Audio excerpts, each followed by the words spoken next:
Hey WILDR folks, Alicia here. This week I'm going to be answering your top questions about being fit for skiing. Now, I sourced these from two places. First, from my clients who are in my 8-week online pre-ski season fitness program. And then secondly, from my Instagram, the questions that I get DM'd to me most often.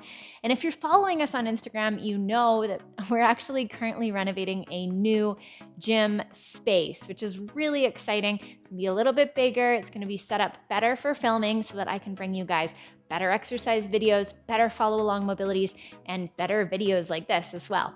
That does mean I'm working some big, long days. So this video is going to be a little less produced than normal, but know that we are working towards some bigger, better things in the future. And I appreciate you all being here so much. So that being said, I wanted to make today a bit more like rapid fire. So there's going to be a time limit on my answer to each question. I will link to more in-depth videos on each of the topics if I have a more in-depth video on that topic. And if you have other questions, I'd love it if you drop them in the comment box below. Let's get started. I have got the questions preloaded here on my computer, and I am going to be strictly enforcing a 45-second answer time for each question. So I'm gonna start with this question that I got through my Instagram DMs, but it's also something that I go over with almost every single client who does our online training.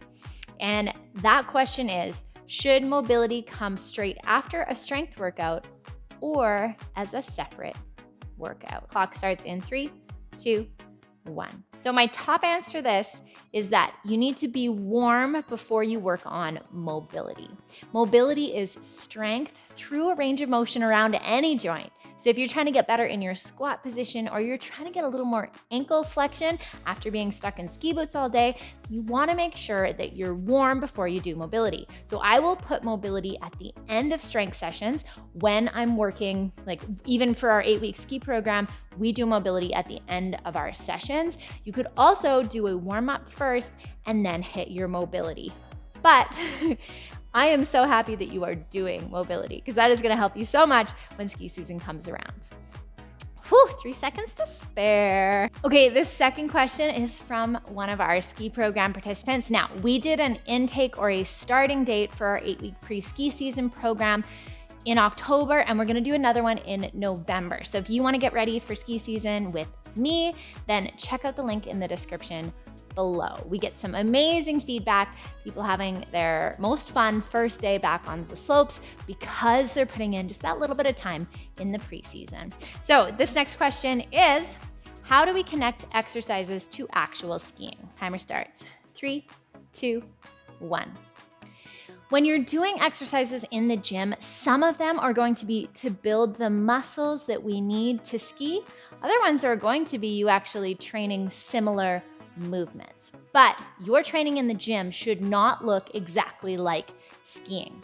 Some exercises like a femur rotation or straight leg rotations are going to help you initiate the turn and help you see your hip mobility. Other exercises like rear foot elevated split squats are going to help you work on a exercise that uses 2 legs, but doing something different with each of them, very similar to how our legs are working in a ski turn. But you should know that your exercises in the gym will not always look exactly like skiing down the hill. Whew, 1 second over. Next question. This one is coming from our Instagram. And this question is, what is the best way to prepare to have more endurance on the slopes? 3, 2, 1. Now, endurance means a lot of different things to different people. So let's define that first. I think what you mean is, how do you make the end of a run not burn as much? So when it comes to that, we can work on the size of our heart, the size of our lungs, and that's going to allow us to get more oxygen to our muscles. We can also work on the amount of work our legs can do and our whole body can do without using more oxygen than our heart and lungs can supply us. So in our 8-week ski program, we start by building strength and power. And then in the second half of the program, we do exercises, more reps in a row with less rest, and that helps us build our endurance. Okay, that was I could go on for hours about that, but that's the most that I could get out in 45 seconds. Oh, and this next question, which I've spoken with a lot of my ski program participants about, is what should come first, cardio or strength? Now, let's get the timer going. 3, 2, 1. This depends. It depends on what you're doing on the hill, so what you need the most of, and what you want to get the best at. So if I was getting ready for a skimo race, probably prioritize cardio. If I was getting ready for big mountain training, I would probably prioritize strength. That being said, you're getting maybe 10% more benefit from what you do first. So let's say it's Monday morning, you do your cardio first and then your strength. You're gonna get more out of the cardio, but only a little bit more. So always, first things first, you need that strength training and cardio training to fit into your everyday life. Then on top of that, once you've worried about the big picture, you can zoom in. But if you get the exercises done, then that is going to put you way, way far ahead than if you spend so much time analyzing what should come first that you don't do either. Okay, I went big time over. I'm so sorry. But I love clarifying that for people because I do find sometimes when we're looking at our Instagram, we'll have really well-meaning posts from coaches about which you should do first, strength or cardio, or about how to optimize your training that extra 3%. At the end of the day, getting that 80%, getting the exercises done, committing to consistency over intensity of training, that's what's gonna get you ready for skiing, and also it's what's gonna lead to the biggest changes physically. I digress. Let's go on to our next question. Oh, and I get this one a lot. All right, so I am a fitness trainer. I have a kinesiology background. I was a ski racer myself, and people love to ask me about what equipment I'm skiing on or using. And my first answer is always that I am the kind of person who forgets what they're skiing on.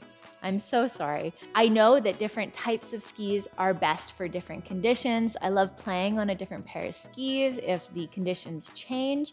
That being said, I probably could improve at knowing what skis are out there and trying different skis. So that being said, for me this winter, I am on a pair of 0Gs, but I would love it if you gave me your recommendations for the best all-mountain ski that you know of for a 120-pound skier. And the second last question I got through my Instagram DMs, that was, what's the most overlooked portion of ski training? My hot take on that is that it is your feet and ankles. Now, people sometimes think that you're shoving your foot into a boot, and so we don't need to worry about the strength of the foot, the mobility of the foot, or the mobility of the ankle. But in actuality, if we are too stiff through those ankles or those feet aren't moving properly, it makes balancing harder. It means that you have to do bigger movements to react to what's happening underneath your feet. So I've got a video on foot mobility that I'm going to link somewhere. And I also think that spending time on your calf mobility, your foot mobility, and your foot strength is going to pay dividends when winter comes around. Woo! Got that one right on 45 seconds. And we are gonna hit up our final question, and that is a fun one, and it is just, what are you looking most forward to this winter? Now, I have heard that it is going to be a cold, snowy winter, and I'm really excited for that.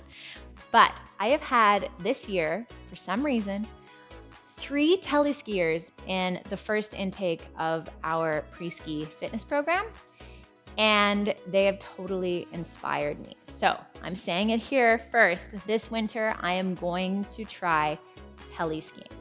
Now, when I was about 15, my dad took me ski touring and we were on old teleskis with leather boots. And I got humbled that day out. I realized that maybe I wasn't as good at skiing as I thought I was. Now, quite a few years later, I really want to go back to the sport and give it a try and see what all the hype is about. So that's what I'm looking most forward to this winter. I would love to see what you are looking most forward to and where you're going to be skiing. Thank you for being here with me. If you enjoyed this video and want more, pop onto that subscribe button. And I'm hoping that either the next video or the video after might just be in a new space. All right, have a wilder week, and we'll talk to you guys soon.